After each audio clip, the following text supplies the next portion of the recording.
everybody to the Classical Liberalism Seminar. It's my pleasure today to introduce Jean Tirole. So, as you know, he's a professor of economics at Toulouse, Nobel Prize winner 2014. And more than that, he's always been an inspiration to many of us. I have to recognize that since I was an undergrad student in Chile, he was kind of my intellectual hero. It was one of the reasons I fell in love with economic theory. We learned so much from his research and from his many textbooks on so many different things, ranging from IO, game theory, corporate finance, regulation, so many other things. So I'm deeply grateful to Jean for that. I'm also deeply grateful that you actually were able to squeeze some time to visit Stanford, even though you have a very busy schedule. He just arrived last night, at midnight last night to Palo Alto, and he has to run at 1 to 1:10 to the airport. So I'm very grateful for that, Jan. And today, Jan is going to talk about a very important topic, the morality of markets. So, turning to you. Thanks so much, Ivan, for those very kind words. And I'm very pleased to be here. It's a great place, of course, and to see some old friends is just wonderful. So I guess there will be lots of discussion about the topic of today, right? And it's going to be a presentation which is partly technical, but also partly informal, because I want to not only to talk about the paper on the morality of markets, but also about the broader picture. So the broader picture, so there's this paper that was published last year, a paper with Matthias de Watrepont, who is in Brussels. But I'll borrow a little bit from the book, Economics from the Common Good, a little bit at the end, if I have time, about the concept of socially responsible agency, because that's linked with this entire debate. You know, the idea that agencies should actually do their bit in order to basically sustain the common good and not just focus on competition or monetary policy, but, you know, a broader picture kind of thing. Okay, so just as an introduction, to keep things incredibly simple, you know, when I learned economics, I thought that was very simple. It was very simple because, you know, it's a combination of Smith and Pigou. Actually, it doesn't do justice to Adam Smith, so, because Adam Smith was, of course, much more complex than the picture people give. But, you know, the idea that the market is very efficient, the private sector is very efficient, but then you have lots of market failures and, you know, competition, you know, abuse of market power, externalities, poor information of the consumer, insurance markets which are missing, have failed, inequalities. You can think about inequality as just being a failure of insurance behind the veil of ignorance. So all that, many market failures, and actually we economists, we work a lot on market failures. That's part of our business. But things are simple. The state is there to correct market failures. We have this dichotomy. The state creates the right incentives, and then you have Adam Smith saying, okay? So it's going to have competition policy. It's going to have a carbon price to give the right incentive to fight climate change, regulation, redistribution, whatnot. So that was simple, and that has a beauty. I mean, this really is a beautiful apparatus because basically it makes the life of firms very simple. Just maximize profit, and that's it. And if it has the right incentives, of course. Unfortunately, there are government failures and lots of government failures. So there is a twin failure, markets and governments. Now, you know why. I mean, the state is dysfunctional because it can be captured by lobbyists. It can pander in election, or it can be, you know, have not the power. So, you know, you think about child labor in a distant country. What can you do about it, right? So you may have problems of jurisdictions. And on the issue about pandering to the electorate, you have what I call time bombs. And where policy does the worst, I think, is everything which has a time scale, which is a long time scale. You know, if you don't fight climate change for a year or two, it doesn't matter. If you neglect education of your children for a year or two, it just doesn't matter. It doesn't show immediately. It's going to show up in 30 years. So the politicians, of course, know that, and they wait, they procrastinate and leave that for the next administration, which means that, Rio 1992, we have been waiting and waiting and waiting. It was not bad, except after 30 years, it's a disaster. Same thing with public debt, with bad education, with the lack of R&D in Europe. I could go on and on like this. We wrote a report with Olivier Blanchard and 24 economists about this for President Macron a few years ago, about some of those time bombs. But it's an issue. So you do have a failed regulation. Part of it is due to politics. Part of it's maybe too expressive law sometimes. The fact that the law is signaling the values of society and signaling the role of everyone in society, and that may actually give rise to policy interventions which mean well, but maybe inefficient, like dignity preservation, which is very important. People care about their dignity, but that means that they also care about an output subsidy as opposed to a direct transfer. And that makes things, especially in farming, that may make things very inefficient.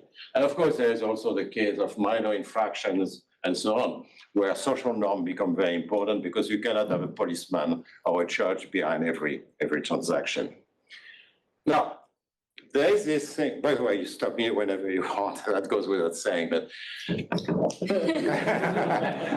Come on. I know we learn as economists to study market failures because it's pretty boring to study when the market works. But what basis do you say that we have this huge amount of market failures? He lives in Europe. And I think in Europe, even in Europe, the market, most of the time, the market works pretty well. Which one? The market. The market works very, very well most of the time. The market? Yes. Well, I mean, I'm not sure. I mean, I'm probably. What's the basis? Tell me what the basis is. Market failures. The market. I know we love to study market failures. Yes. And we can always find examples.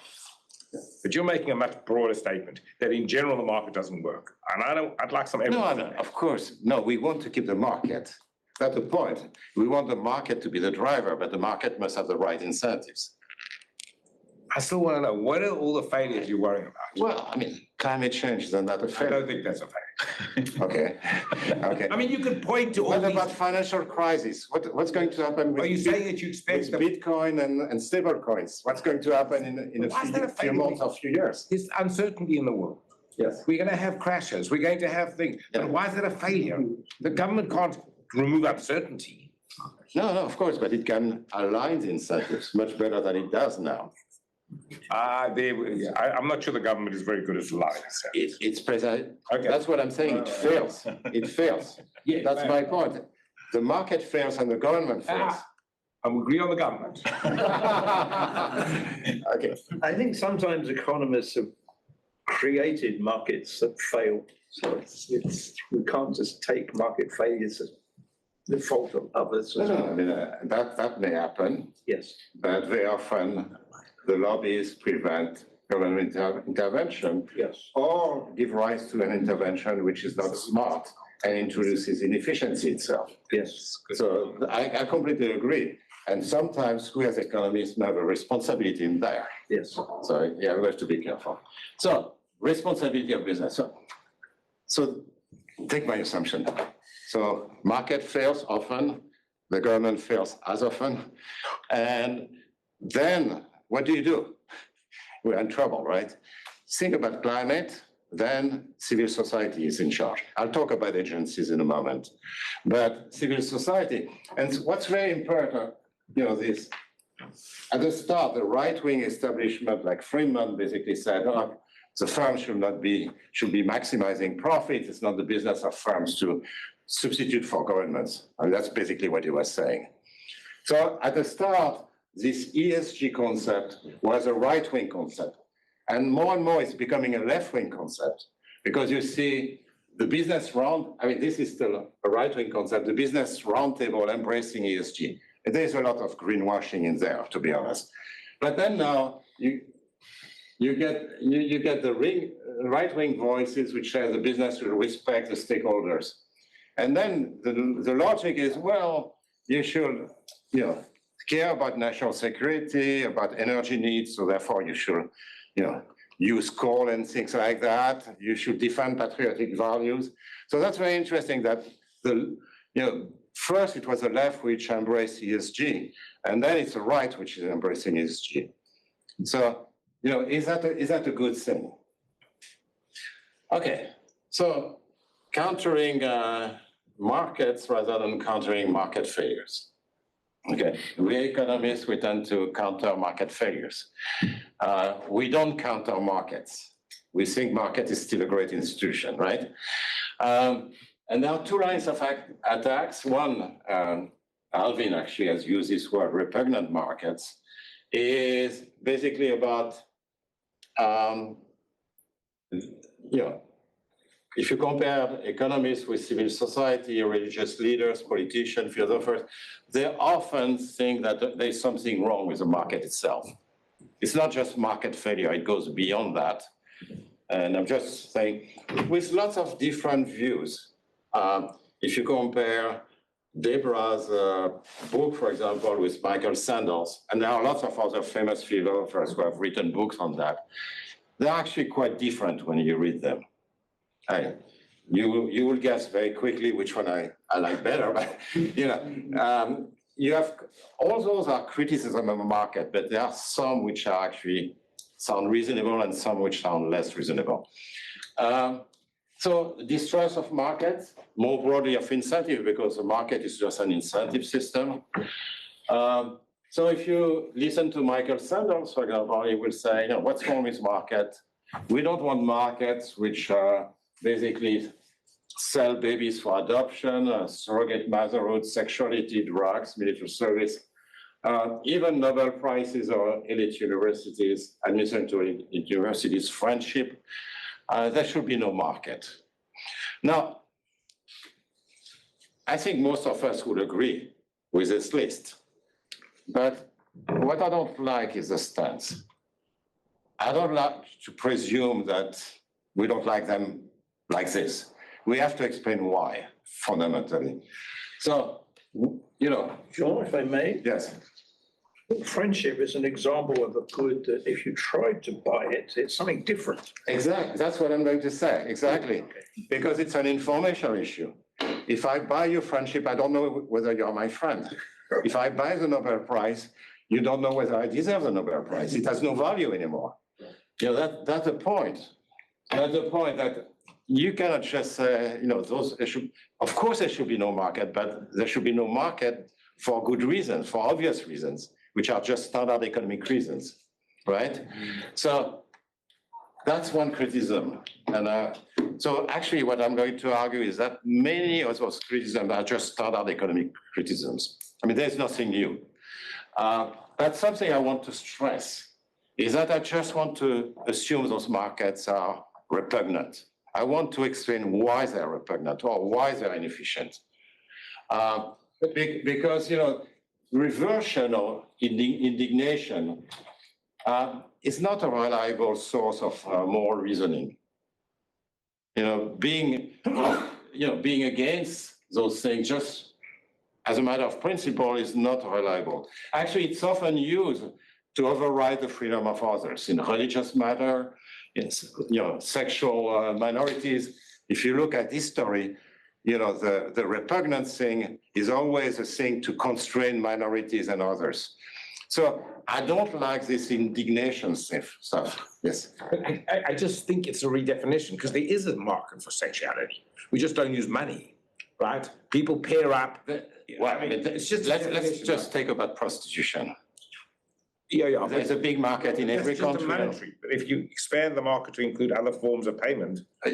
Yeah, I'm not going to get into that, but that's a question that you have to ask. I mean, that's the point. I think you need to ask, where does it come from? So actually, I would agree with Michael Sandel on a number of cases, but not for his reasons, for different reasons. I would say I've thought about it, and in the end, I think that should not be a matter of a transaction, a financial transaction.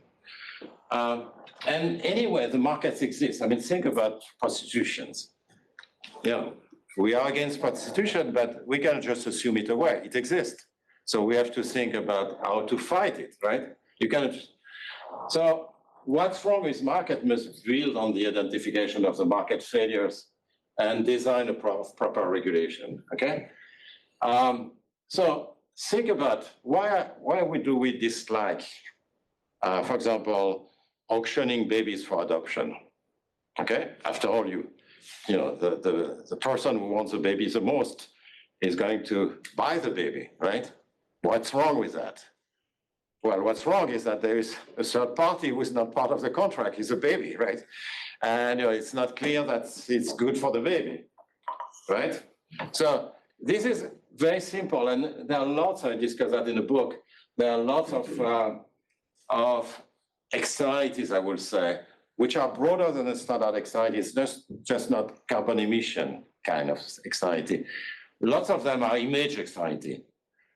You know, and that's one of the several reasons why we don't like prostitution, because it gives an image of women, even those who are not engaged in prostitution. The same thing with dwarf tossing and so on. There's some very interesting French Supreme Court decision on dwarf tossing. It's only 30 years old, actually. So we have to think about internalities. We don't like involuntary slavery, right? Anyone likes involuntary slavery? No. But what about voluntary slavery? Why are we against voluntary slavery? It's a transaction between two parties. If we give them enough time to think about it, that should be fine. The problem with that is an internality. So the kind of impulsive or myopic behavior of someone who is willing to sell his workforce for the rest of his life just to be able to feed his children to death, for example. Or people who, you know, when we're upset when we see people selling their kidneys for $300. There it's a different thing which is at stake, because we are very upset at ourselves because we see how much inequality there is in the world, and it makes it totally obvious. When you see people selling a kidney for $300, you really know that this world is a very unequal place. Okay, then I could go on and on with motivated beliefs and the like. So that's an introduction. Yes. So the internality arguments sounds very much like the repugnance. So can you elaborate a little bit in the distinction between repugnance and the internality you're making? The internality thing is based on the idea that you don't stand for your own best interests because you are present bias. Right. So, you know, I may want the $300 for my kidney and neglect the consequences for the future. I'm selling my labor force. Aren't you appealing to sort of a higher moral order, in a sense? There is an assumption, yes. There is an assumption of paternalism, which, by the way, is what government use. So if you look at the standard literature on procrastination and present bias, it's always the case that people reason with a view of the ex ante self, not the interim self. So, for example, when you prevent people from getting into over-indebtedness, which is in most countries, you really say, you know, people may be tempted to borrow too much with bad consequences for the future. We're going to protect them by limiting their debt. You know, that's a typical thing. When you say the drug user, so the same thing, when you take drugs, you get a benefit in the short run, you get a big cost in the long run. So we protect people by saying you are not going to have access to drugs. So it's always a case that public policy always look at the ex ante self and not the interim self. And this is an assumption. May I ask a question? David Henderson here. Please. Yes. So going back to your thing about selling babies to the highest bidder, you said that made a very good point. The baby doesn't have a role in that. But you were trying to explain why we object to it. And your argument was, well, it might not work out. I mean, we don't know that that'll work. And you're right. But you can't just go from we don't know that that will work to it's more likely not to work. And that seems to be what you did. Am I wrong about that? And do you have more of a justification? No, I think it's a good comment you're making.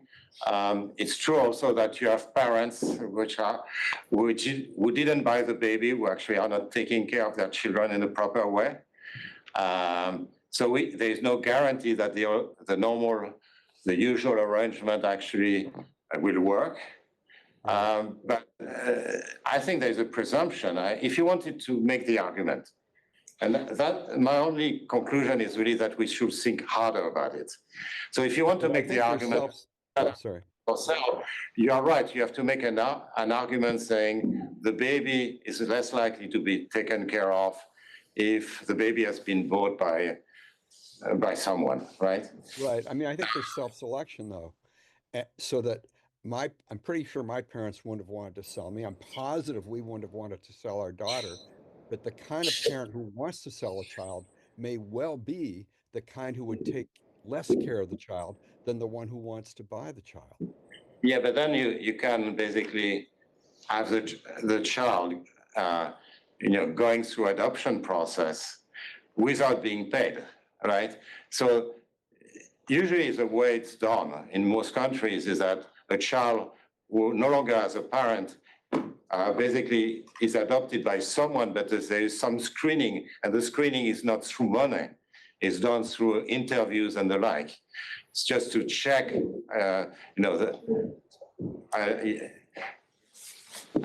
probably I should not discuss that too much. My point is really not that I have empirical evidence on this. I don't. Okay. It's my gut feeling. It's my gut feeling that's like this, but we need empirical evidence to really go through that. I'm just saying we need to get at the foundation. We cannot just say it's disgusting. 99% of the people will say it's disgusting. I'm saying, yes, it may be disgusting, but we have to know why. Okay? That's my only point. So, yes. if I may, Sorry. I actually want to go back to the point that you made, so you'll get double chances. I'm a fan of Deborah Satz. I did teach her book, so maybe I'm on the wrong side of this divide. But there's two things that I think you didn't mention on your list. One of them is inelastic goods that you need in an emergency, right? So medical emergencies are the most common one. As soon as you're in a medical emergency, the good can become radically inelastic. You don't have time to not receive it. So somebody can just extract everything from you. So a market in which people are allowed to take what they will call take advantage of you, or what could be called economically just merely like a short-term market with a completely inelastic good. That's not on your list, and I think they will definitely want that to be on the list. But the other one is the point that was mentioned before by both previous questions, which was if there's a good that you buy with a different currency. So normally Nobel Prize prizes, as you know, are won because of great research. That's the currency with which you market it, if you have to use Jonathan's way of looking at things. And if you can buy it with money, something goes wrong. But I don't think it's just information, because at least I think Deborah says it's not just information. Because a friendship, for example, the person can tell you, right? Or like a lover, the person can tell you like, I don't love you, I'm just having sex with you, you're paying me, right? Like you can have all the information. There could be like no lies on anybody's things, but the fact that the money is the thing that gets the companionship. That's a deeper question.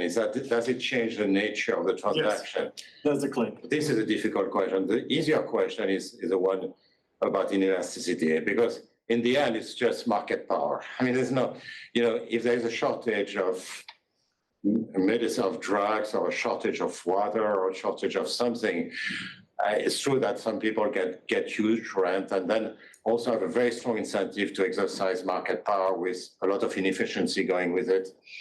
And, we have worked on that as economists. We have worked on that. And it's just a market failure. There's nothing more than a market failure. Shortage be a market failure. Yeah, there's no shortage. Shortage is not a market failure. But there's the market, not shortage, but the market power that comes from a shortage. No, it's how the shortage is removed. Yes, but You if need that market power, otherwise the shortage will stay. no, but the supplier have an incentive, just like electricity market, the supplier have an incentive to withdraw capacity so that prices go even higher. Then there is a question. Okay, let's agree to disagree. But there are two arguments in there. One is market power. You withdraw capacity to raise the prices and so on. And you don't get an efficient thing because people are not going to consume when they should be consuming, possibly. But then there is a more philosophical issue about whether it's fair that someone gets rich just because there is something happening outside.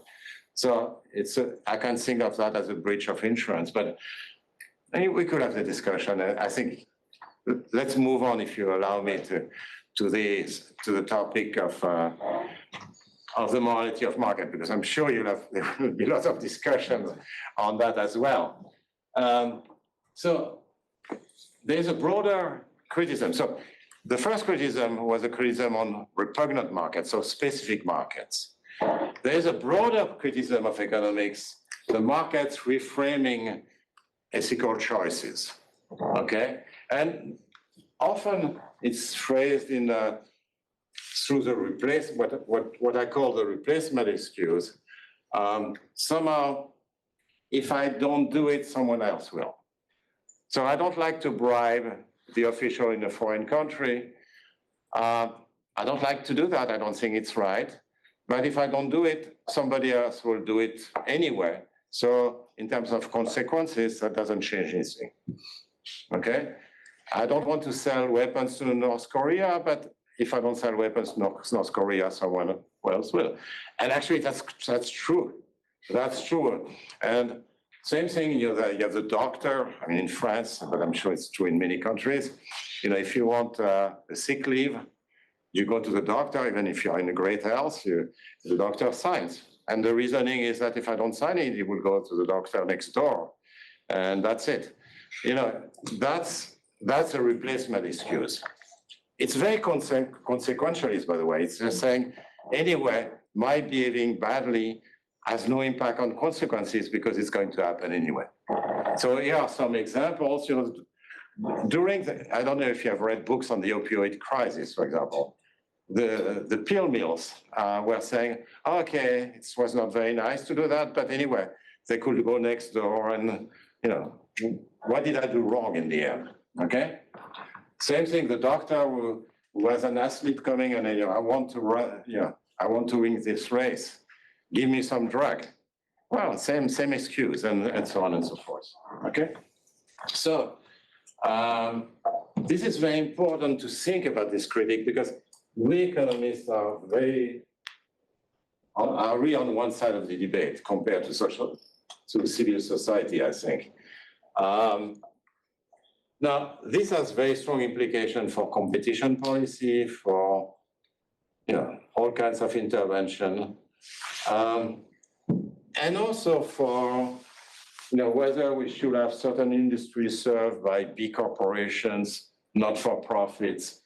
People have suggested that for elderly homes. There's been abuses in many countries, hospitals or prisons, or just subsidization in a milder form. So I wrote this paper with Mathias de Wautrepan, trying to think about those things. So, I don't claim to have the final answer to it. I just want to raise this issue and, think about whether the market is really changing our moral compass. Is there any rationale for that I can make sense of? Okay.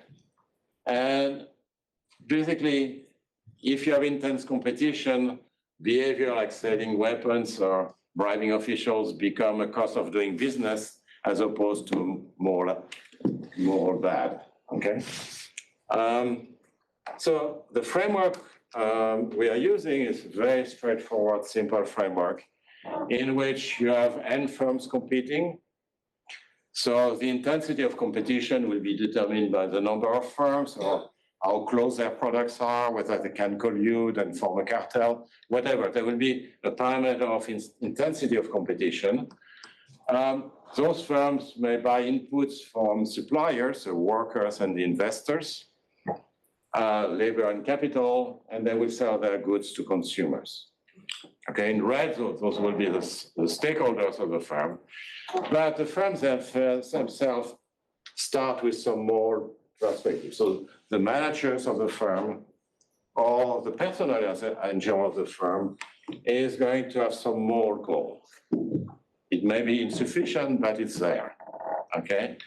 And the question is whether their more perspective is going to change with the intensity of competition. Now, for that, we are going to assume that each firm sets two things.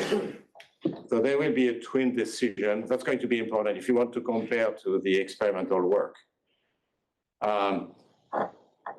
It sets a price. The price, in general, is going to be flexible. That's not going to be true for all markets. So, for example, if you think about taxis or doctors in France or notaries or apps, they may not have freedom in setting the price. Franchising environment, same thing. So it's not always true that the price is flexible. Your price may be constrained by some principle, for example, or maybe by a zero lower bound. You cannot go negative or something like that, or in the app market. But importantly, you also choose a moral choice. So if you produce energy, do you use coal or do you use wind? Okay, for example. I'm going to give you lots of examples of a moral action, but that will be it. Now, as we will see, a key question is whether being unethical, like using coal instead of green energy, is going to raise or lower demand. And that's going to be a very key parameter of the model. So just to wrap up on this, you have an oligopoly and firms serving unit demand consumers. We have an extension to multiple units, doesn't matter.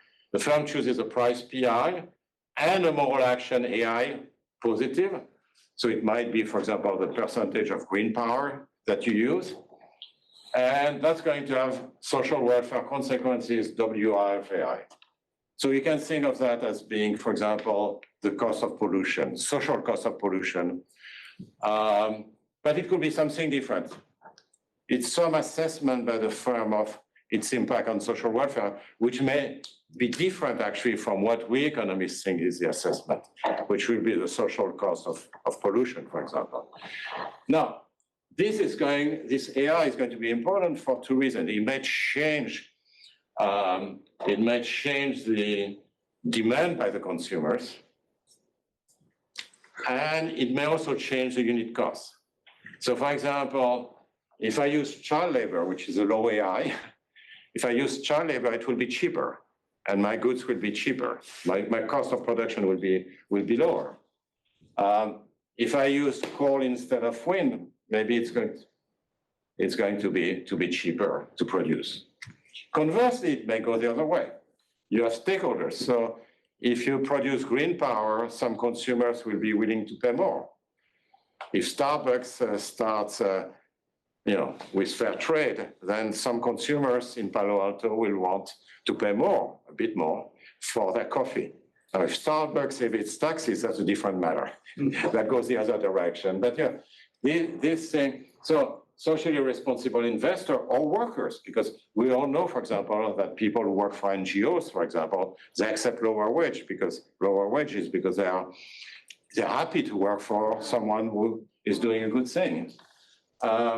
So in general, the moral action can increase or decrease the cost of production.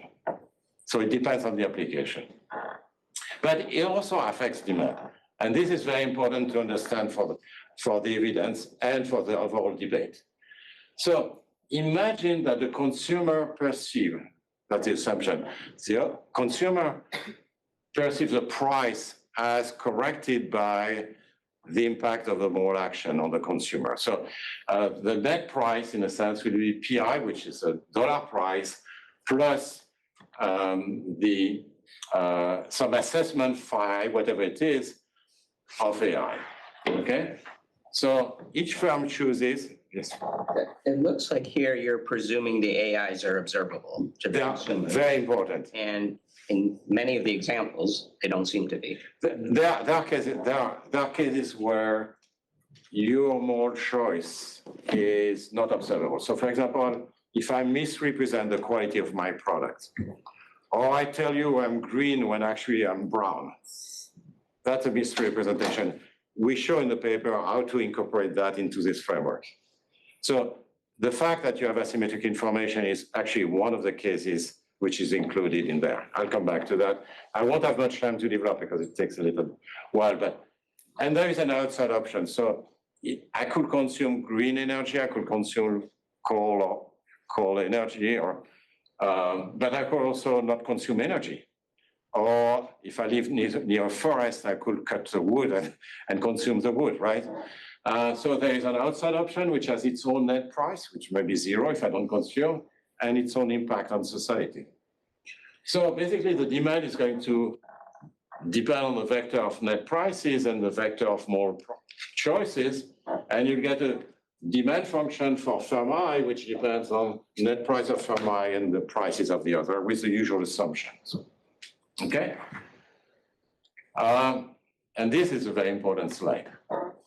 So you will have two kinds of consumers, and the conclusions depend very much on what kind of consumers you have. So the easiest might be this. This is Homo economicus. I don't give a damn. I'm not moral, I'm not immoral. I just look at the price in dollars, and that's all I care about. That's Homo economicus. Now you have the ethical consumers, where if I take a moral action, did I get the sign wrong? Yes. No way. Okay. It happens. It happens. It happens. Yes. Thank you for the excuse. Okay. So the ethical consumer will be willing to pay more, will demand more if it's a good action. So if AI increases, then phi I decreases, contrary to what is written here. And that's going to boost demand. So if I produce green power, that's going to boost demand. Now, there is this other thing which is really what people have in mind when they criticize market. We don't have a good name. Sorry, the paper is published now, but if you have a good name for that, that will be useful. We call them UPI because that represents a set of cases which go back to the replacement excuse in a sense. The first case is the unethical consumer, the present bias, so that's an anxiety, that's an entirety. And then the case that Jeff had in mind, which is influenceable. So let me just go through that. So what we call the UPI consumer are consumers who raise their demand, who have a higher demand when you behave badly. Okay? So example, okay? So I'm selling weapons, and obviously if I accept to sell a weapon to a dictator, then my demand increases. So if I behave badly, my demand increases. If I bribe the same, or if I'm a doctor and an athlete asks me for a performance-enhancing drug, then my demand increases. So if I behave badly, my demand increases. And that's an anxiety. It's an anxiety you can see on third parties. If I sell weapons to a dictator, that's not great. If I give performance-enhancing drugs, that's not great for the competitors, right, and so on, or for the image of the sport. As we know, internalities are just like externalities, except it's an externality on oneself. So if I sell an opioid, I increase the demand for my services, but that's not good for the person himself or herself. Then there is an issue which is more complex, and that's your question about shrouded attributes. If I sell toxic financial products without saying they are toxic, and I could go on and on with this, then I increase the demand for my product. So I do something immoral, but that increases the demand for the product. That's all I need to know, okay? And that's by contrast with the ethical consumers where, if I'm behaving well, then I'm going to increase the demand. Yes. Okay. So then the assumption I make are the standard assumption on the elasticity of demand for firm I make the standard assumption that when prices are higher, the elasticity of demand is lower. That gives you strategic complementarity among the firms. Okay, nothing special here. And I allow also input stakeholders to have social preferences. That doesn't change it. So let me not go into that. Here is the important assumption. So I'm going to assume that the firm's objective function is the sum of a profit, which is a standard way to do it. So price minus cost and the demand, plus some internalization of social welfare or the perceived social welfare, which is going to depend on the vector of more action and the vector of prices.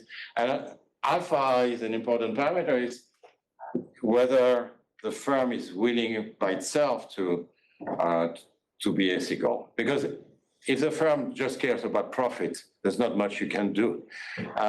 Whereas, the reasoning of those people who criticize the market is, those firms actually would like to behave better, but they can't because the market constrains them. That's the reasoning. That's a replacement excuse, for example. Okay? So one thing you can do, but that's not the only specification, is that there is an assumption which is basically this perception of welfare will be basically consequentialist. It will be proportional to demand. Actually, it can be more general than that. But basically, I care about total quantity, or I care about the total quantity of total pollution or the total quantity of opioids. This is more general than that, actually, because this is broad bracketing because I care about total quantity of opioids or pollution in the industry. But it could be narrow bracketing. I care about my own pollution. Okay? Is there a theory for how the alphas and Ws are created in a way that is kind of dynamic? Like in Europe, it's often said that there's greater suspicion of profit maximization than there is in the United States, which suggests there's something underlying the creation of the alphas and Ws that might be systematic. Is there anything in your theory that helps us understand that? So the alpha is going to be exogenous here. You're after an explanation in which they will depend on the overall context. It's going to depend, it depends on, the debate is whether you should have competition, or the debate should be, should you have NGOs and not just for profit, right? That's what we are going to study. Any observation on Europe versus the US on how this came about? That's a good question, yeah. I would like to say, but it's wrong, that maybe in the US you're more for profit because there's a better internalization and the government is doing a better job, but that's not true. I mean, think about pollution. This is not true. That could be an explanation, but it's not a fact. It doesn't work. It doesn't work. So I don't know, because that's important. The internalization is really important when there is a real government failure. If the government imposes $100, $200 on a ton of carbon, then the firms will not, and you as a consumer, will not have to internalize it. It's already done. We should be off the hook in a sense, because we are paying, we're already internalizing the externality. There are variations within Europe too. There are lots of variations within Europe, that's right. So related to the alpha question, I mean, That's a good question. yeah, you would think that if you adopted like an Aristotelian sort of framework, that your alpha is a function of your prior actions, right? The better you behave in the past, the more you're going to be concerned about social welfare, so to speak. And I don't know whether that would be... That's right. I mean, I'll talk a little bit about that, okay? It's not going to be a dynamic story, but it's going to be a story where there will be selection through the market process. And it's true that it may be the case that the firms with a high alpha may actually disappear. Okay. Good. I was wondering, going back to these things, could it be about the unemployment cost? So if you're in a country where if you're unemployed, you can still live a comfortable life, then A is much more visible. But if you could have the same A, but if you're in a place where you're unemployed. This is actually a very good comment. I mean, if you look at Europe, especially France, people are really upset when the firms lay off a worker. And actually, we have institutions which have criticized a lot of using the choice as opposed to market incentive to experience rating to actually take care of the problem. But the point is that if you are laid off in Europe and you are 45-year-old or 50-year-old and you are not skilled, you won't find a job anymore. Because the current labor system, which I've improved a little bit under Macron, basically makes it such that you don't find a job anymore when you are 50. So when you fire a worker, it has a huge cost on the worker and on society, because of course there is unemployment insurance as well. And so people are really upset for good reason when you lay off a worker. And somehow that affects the attitude toward, flexibility of firms. If you have a more flexible, like in Denmark, for example, if you have a more flexible labor market and the worker can find a job reasonably easily, then your attitude change a lot, because laying off a worker is no longer an immoral action. So maybe that's what you had in mind. I don't know, but it's somehow the alpha should be endogenous to society. It's not a failure of market, it's a failure of regulation in France. Oh, Right. I mean, so it's not a failure of the market. it starts with the failure of the market, and I don't want to argue too much, but in a sense that the insurance markets are imperfect and the workers are imperfectly, and on top of if you don't have experience rating, the firms don't internalize the impact on the cost of their decision on society. So it starts with, I really insist on that, it starts with a market failure, and then the government makes things worse. Okay, that's, you may disagree with that, with the first part, but it's, okay. So consequentialism, and a very important assumption is also flexible prices. Okay, that actually the choice is price and moral action. And I will tell you when you don't have flexible prices. Actually wrote it here. If you have regulated prices, that's the case where the price is fixed.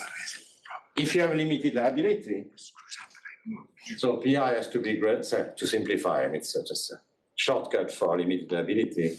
The price has to be greater than marginal cost so that you break even. Or if you have a not-for-profit, then that's a case where the price is not flexible. This is exogenous regulation. This is an endogenous thing.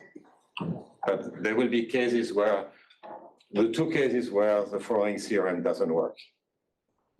Because you need those two margins. For the reasoning to work, you need a price margin and a moral action margin.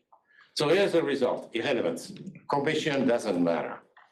So the moral choice is whatever it's going to be. We like it or we don't like it, but it's going to be what it's going to be. Regardless of whether you have very intense competition among the firms, or a monopoly, or a cartel of firms, or whatever. It's going to be, basically, you can think of that as being a vindication of competition policy. When you do competition policy, you take care of competition. You don't care about the moral actions because they are going to be the same. That's very important. Probably I won't have time to talk about socially responsible agencies, but that's very important because in Europe, in the US, people want central banks, want competition authorities, want judges, want local authorities to take care of pollution, to take care of unemployment, to take care of whatever, social goals, which are very worthwhile.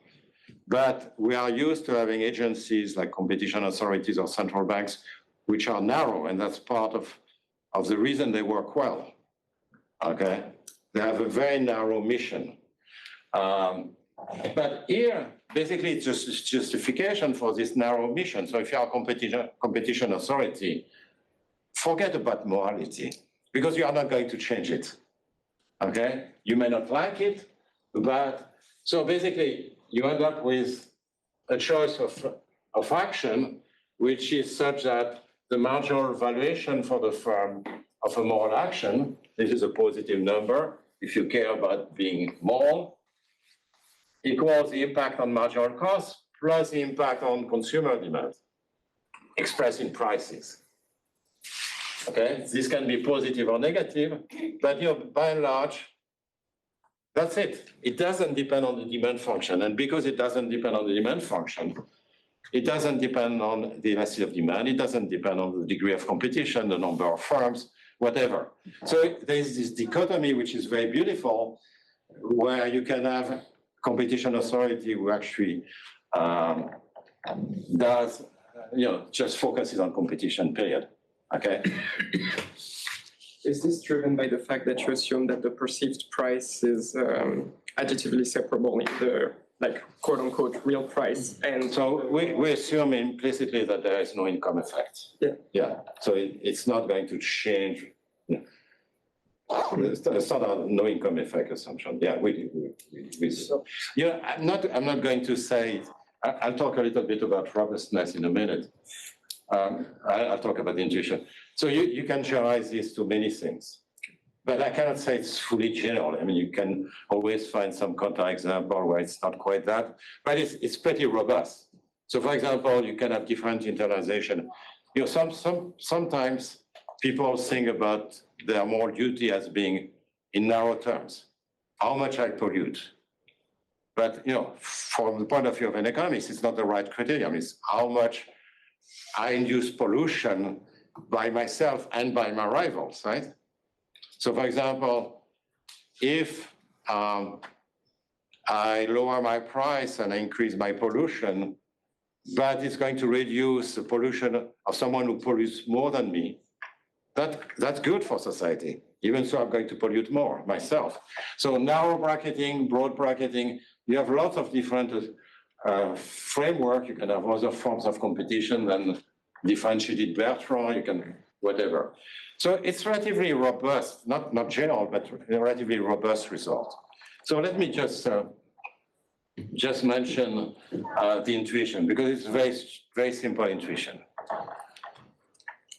Imagine you increase the elasticity of demand.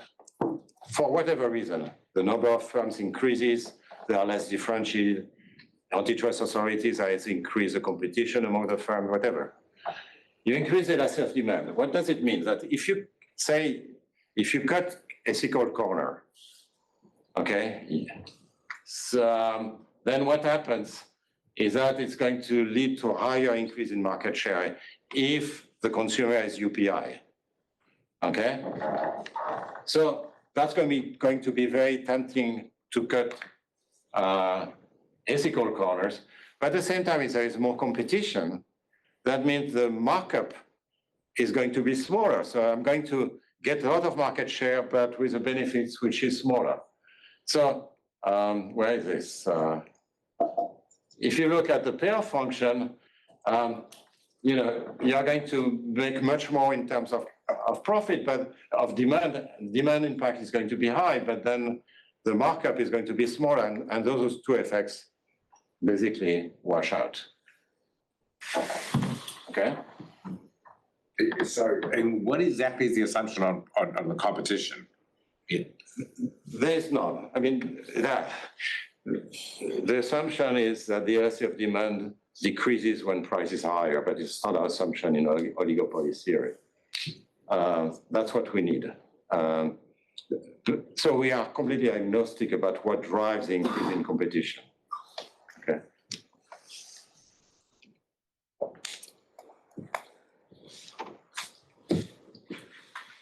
So, sorry. Oh no, I'm just going the wrong way. I'm sorry. And this is not very fast. Sorry. So, let me say a few. Ivan, do you want me to? Yeah, we have 30 more minutes. Okay. I'll tell you a little bit about. This is new. Yes, it's new. I mean, we got to the right part. Right. Maybe before we get there, so a quick comment. So I started thinking about this paper you wrote with Benabou in 2008, which seems to have sort of the opposite prediction, right? This bonus culture paper that predicts that if you have more competition, you're going to have this bonus culture, and bankers are going to be more corrupt, and maybe it was a way to explain the price. But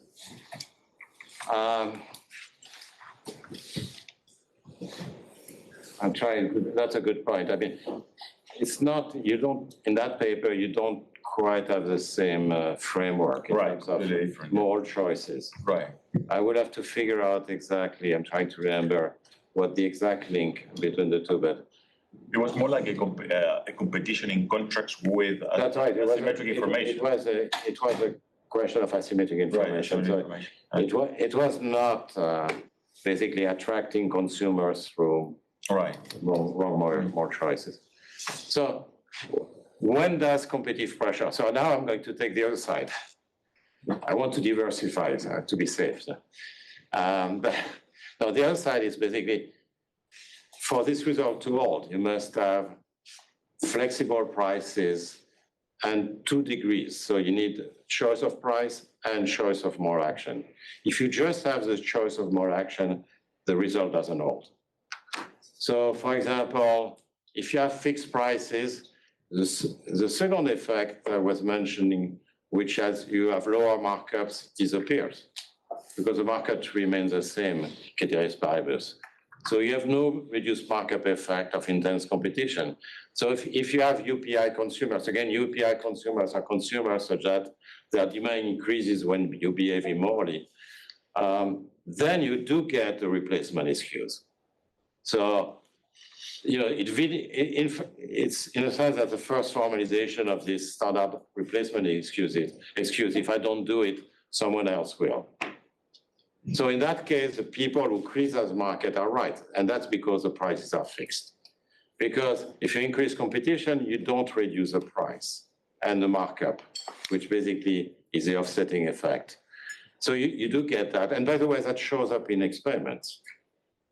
So if you know the famous experiment by Armin Fark, Neuber, and Czech, which basically find an effect. If you increase competition, that reduce more choices. I mean, choices are less small. They have only one margin. They have a fixed price. There is another paper by a Zurich group, which actually find that this is not true if you have 2 margins. So actually, it fits pretty well with the 2 cases of the model. But remember, there are caveats. You know, people will think, okay, competition, we don't care about morality because it's going to be the same anyway. If prices are fixed, that's not true, okay? And it depends on whether consumers are UPI or they're ethical. Actually, if you have ethical consumer, more competition fosters moral behavior because those ethical consumers have more choice. And so, and they, you know, people will compete for those consumers. The firms will compete for those consumers by being more moral. So in that case, in which the relevance result doesn't hold, depending on the type of consumers you have, it can decrease morality or it can increase morality. And you really have to know which case you are in. Okay. And in practice, it's pretty easy to see which case you are in. But in theory, you don't know. So you have to consider the different ones. Oh no, I'm just going the wrong way again. Then the other thing, I'm going to go through that very quickly. What we do also is, and that going back to Dara's question, the other thing is to consider competition between firms with different alphas. Now, if those firms are not constrained by non-negative profits, nothing changes. You have the irrelevance result. But if some of the firms are constrained by it's like a fixed price, and you have to charge price equals marginal cost, otherwise you go bankrupt. So your price is fixed given your moral action. And so we solve for that case where you do get different firms. Some might, the low alphas are the less moral firms. They will be unconstrained because they make profit. But the more generous firms, they will be constrained because they might go bankrupt because they want to put more weight on the moral action relative to the profits, and they will be constrained. So what happens is interesting there is that when you get more and more competition, so for example, if you converge toward a competitive industry, then the for-profit firm behave more morally, but not-for-profit, charge lower prices, because there is a competition, but not-for-profit, for example, are going to behave less morally because they are forced actually to behave less morally because they have to survive against for-profit firms. So that's a bit of caveat on what we say, because that says, well, if you're a not-for-profit world in a world of sharks, it's difficult. So maybe we'll have to protect the non-for-profit from competition from the for-profits because they won't survive otherwise. Or they will, more precisely, they will adopt the behavior of for-profits. They will just behave like, because otherwise they don't have a market share otherwise. So that's basically the picture. So it's a less clear picture once you have those constraints, okay? But that's important to know. Okay, let me not get into that. I don't know if you want to go a little bit through that. Mm-hmm. Comments, do you have questions before? Disagreements? So how would you relate this to sort of the equilibrium in the higher education market where you have non-for-profits that are actually producing a higher quality, product, if you will, and for-profits that are sort of low quality, but in a sort of stable equilibrium.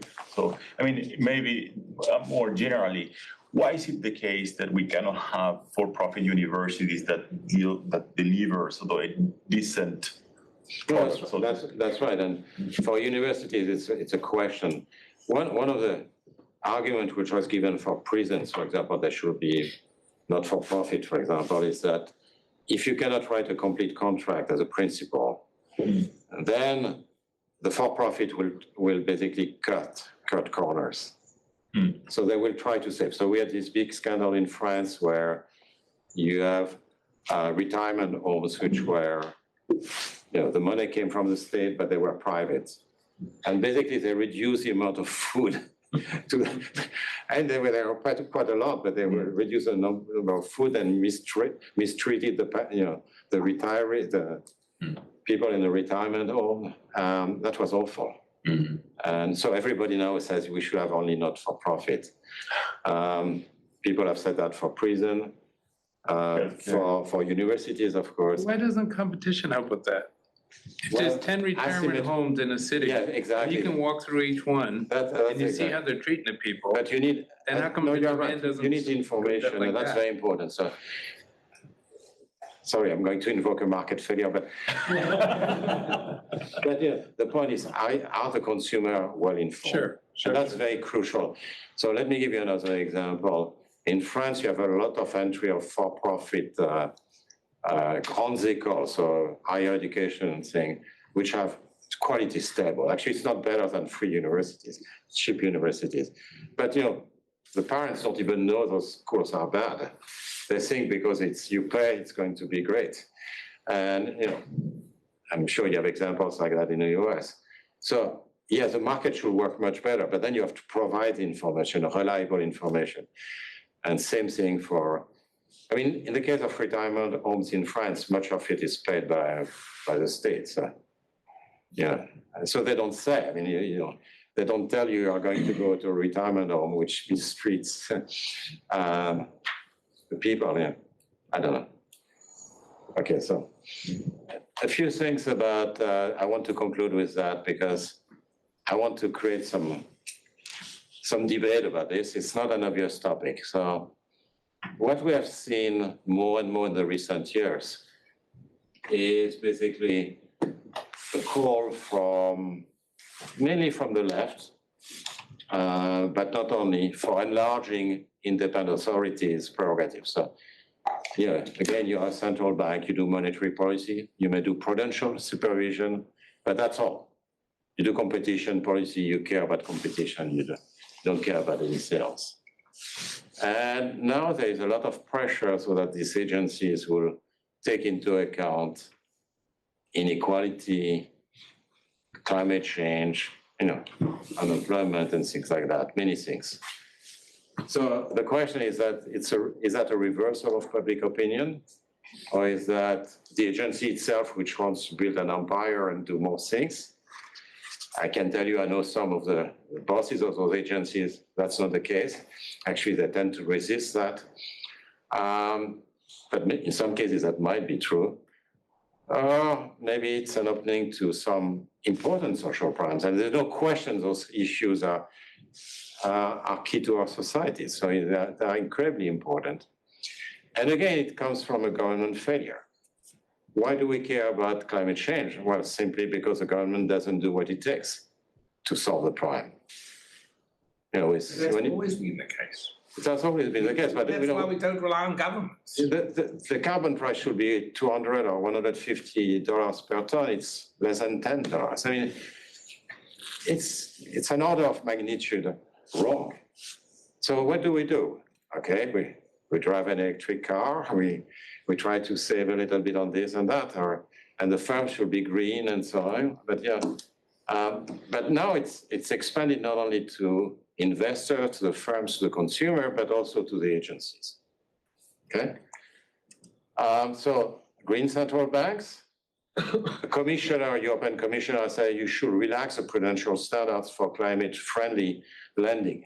So if a bank lends a lot to green firms, you relax the capital adequacy requirements, the liquidity requirements. That's crazy. I mean, this is the next subprime crisis. I can tell you, this is the next subprime crisis. And so on. There's also the proposal that if you have green bonds, then the government or the central bank should buy the green bonds to reduce their spreads. Okay? Now, if you think about competition authorities, I mean, that's a debate you have gone through a long time ago in the US with brown eyes, right? Is that a public interest standard? Should you care about redistribution, environment, and the like? Or you should be narrow in a sense, as a consumer advocate standard, consumer standard advocates will say. So I tend to say the following thing. And those things are totally crucial, inequality, climate change, and so on. And we have got to do something about it. But I'm not sure that the agency should be doing this. And that's disputable. I mean, when I talk to Darren Acemoglu, for example, he has a different viewpoint. And it's perfectly respectable. But my viewpoint is that it's a bad idea. First, because you are giving to an agency a mission without giving the agency the ability to perform that mission. So, the local authority or the central bank or the competition authority have no way to measure carbon emissions. They don't even have methodology. In France, for example, it's a mandate. If you have procurement, public procurement, you must take into account climate change, for example. But what is the carbon price, implicit carbon price you are going to apply? €1, 1,000 euro? It's not written anywhere. So basically what's going to happen is the local politician, for example, is going to choose a local firm and is going to invent some carbon emission and some carbon price, which is going to make it choose a local firm. And it doesn't have a carbon price itself. So it's just for its internal use. So my own view is that if we are worried about climate change, as we should be, we should use carbon price. I mean, I'm not going to say that to economists, but yeah, you should use a carbon price. You should be doing disruptive R&D and so on, green R&D. If you are concerned about inequality, well, get fair education, get redistribution, but don't use competition policy. Don't use monetary policy or prudential policy to do that. That's the wrong instrument, okay? The related thing for people who are interested in the economics of missions is that you have too many cooks. Who is responsible? So the Ministry of the Environment, the central bank, competition authority, judges, local authorities, and others are responsible for reducing pollution. Everybody is responsible for doing everything. This is a bad recipe in terms of incentives, right? Who is going to claim responsibility for it? So there's in the business ethics literature, simply argues that corporations have changed in their structure. Like it basically has 3 time periods. One of them is the present, they're all economic agents. Then there's the one before us, the time of like 200 years ago, where the goal of corporations is to help the state fulfill the state's goals, which seems to be here like the scenario that you're thinking about. But then like the one you're criticizing. But then there's one before that, the medieval one, that he actually claims, and he could be wrong, but he claims that what happened is that the public good was just split into different parts. So the state was in charge of some parts, the church was in charge of like marriage, then universities of education. So just split up the public good into different pieces, the state no longer controls all of it, and hence they will not have this problem. So should we just go back to the medievals? No, I think we need clear missions. I mean, Yeah. I wrote with Matthias papers in the past on the importance of clear missions.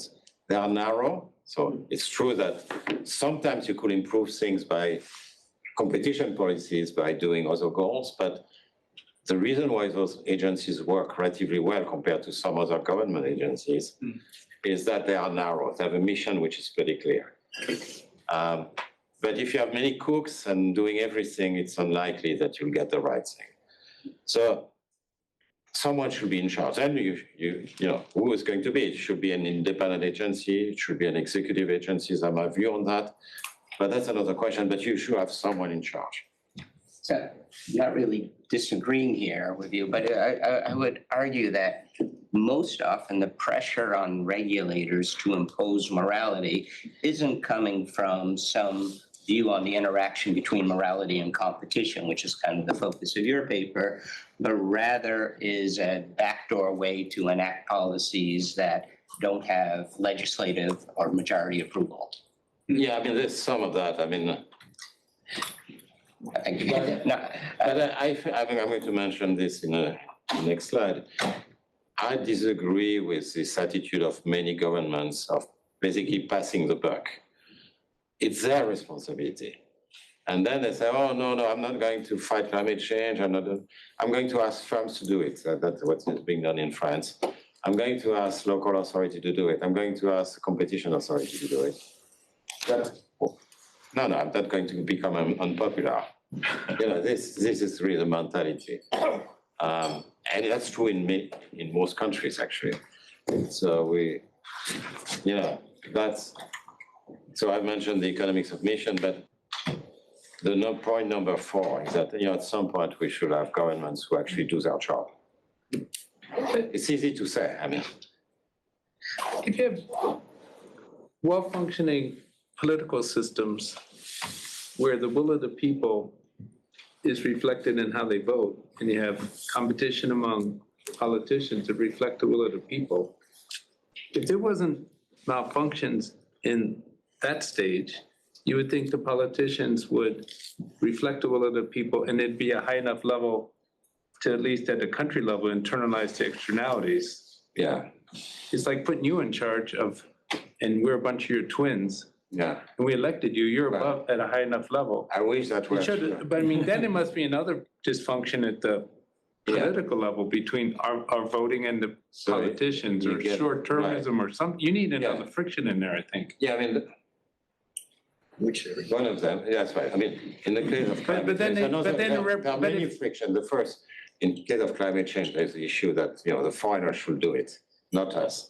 But then, more generally, you have this issue that you want to pander to the electorate. So You want to? to pander. So you basically, But then you get like naivete, if you're presuming that yeah, but people are all naive. then- you have the farmers and they block the roads. I'm not going to tell you about a country which does that. They block the roads. Yeah. Because they don't want to pay a carbon tax. They want to steal their stuff to be subsidized. And you tell them, I love you, I'm going to make sure that you don't have to pay. And they do that with every category. The taxis then block the road because they also want the subsidies and not pay a carbon tax. I mean, that's exactly what happened in France. And then it spread and everybody, so the government basically said all the time, I love you and I'm going to protect you. And in the end, you have a huge market failure. But if there's some hardcore, the opposite It's your side. fault. It's a government thing. I don't understand where the market. We can talk about it. If you had a hard, why isn't there a niche then for a politician to come in and say, I don't believe in any of that stuff? I believe what you would do and then they would win. I mean, you'd have to go through the whole voting thing, but I could imagine the political side helping fix Yeah, I it. mean, there are a If lot, they rationally responded to what the I silent agree. majority wants. but yeah, I mean, there are many failures. Sure. You know, the time bombs I was talking about is really some myopia of the voters. They don't internalize the fact that Sure. in 15 years will be a disaster. There's basically each category of voters who tries to get favors for itself. I mean, political scientists and political economists have worked a lot on that. So I'm just taking that as a given in a sense. So I mean, that's, yeah, actually. I think we're good. Thank you very much.